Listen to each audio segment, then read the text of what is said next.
everybody. Time to switch from football to football as we've got 5 teams going for chips tomorrow. Yeah, we got to start with the Parkside Rams, who are 1 win away from their second boys soccer title in 4 years. Now, the Rams have a lot of senior leadership. I'm not even going to try. How do you pronounce that last name? Polchinski. I didn't want to butcher that one. He had the goal in the semifinals to put the Rams into the finals, and the Rams still unbeaten this season with 2 ties on the year. Meanwhile, C. Milton Wright will, with a less than stellar 8-4 mark in the regular season, that's who they're going up against in this championship game tomorrow. You got to get up to speed on your Eastern European. Yeah, obviously I do. You know, every time I try to go over hockey names, it always messes me up. So that reminded me of that. Parkside's such a well-coached team every single season. I think the Rams come away with this title. That game is scheduled for 2:30 coming up tomorrow. Meanwhile, the best season for Queen Anne's girls soccer in decades. The Lions are in the state championship for the first time since 2003,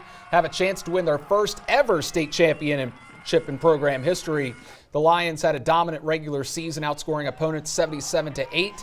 They won the Bayside North title, and they got to the championship off of a 4-2 win in penalty kicks. They play C. Milton Wright coming up tomorrow at noon. Now, the Lions' defense has been really good all season, Brandon. They've given up the second fewest goals on the entire Eastern Shore, and they haven't given up a goal in regulation in their last 3 playoff games, and they've only given up 1 goal so far in the playoffs as a whole in regulation, not including penalty kicks. So, yeah, that defense has been great for the Lions. And finally, we got the Mardella Warriors. They made history by punching their ticket to the 1A Girls Soccer Championship game for the first time in program history. The Warriors are led by one of the top players in the state in Samantha Whitty. Plus, they have quite a few stars from their title-contending softball team, like Ava Twilley. They play Liberty at 5 o'clock. All of these games are going to be at Loyola University tomorrow, back to back to back. Yep, we are hoping to see 3 championships come home to Delmarva tomorrow. And now over to Delaware, starting with the defending champions, Sussex Academy, a team who has kind of come out of nowhere to be the most dominant program in Division II in the state. The Seahawks won the championship last year. They haven't lost to a Division II school in the past 2 seasons. 17-2 overall record last year, 16-2 this year. The Seahawks with 2 one-goal victories in the postseason so far.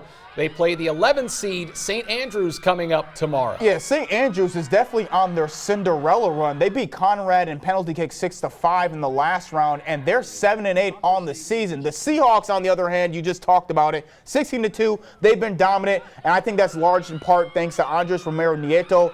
He's on a tear in the playoffs so far, scoring all 3 goals for the Seahawks in their playoff run. And finally, another David versus Goliath matchup. Caesar Rodney will face Sally's in the Division I championship game. The Riders are the 1 seed in this tournament, a 12-1-2 record during the regular season. Their only loss was to Sally's by a 3-1 score. Sally's seeding in the tournament fell because they filled their schedule with a lot of out-of-state teams. They did not lose to an in-state opponent this year. Sally's has won the past 3 Division I titles, including a win over Caesar Rodney back in 2021. They've won 13 of 14 and 18 of the past 20 championships in soccer. I think they just need to start playing more national games. I mean, this is nuts. What more can you say about a program like Sally's than that? But yeah, you're right. They do play a lot of teams from out of state because they don't have that competition in the state of Delaware. Caesar Rodney, if they control the time of possession, if they're able to control the rock for most of this game, and get Joseph Honoré some of those kicks out there in open field like we're seeing right here on our screen right now, they got a chance. Yeah, not that big of a chance, but they do have a chance. So we'll see how that happens. We'll have all those highlights right here on WMET tomorrow. Now, keep it right here. Meteorologist Eric Alf will be back with a look at your forecast. Plus, a man and woman are facing charges following a child neglect investigation. You're watching DSI. I'm Dylan Grice from Indiana High School. You're watching Delmarva Sports Insider.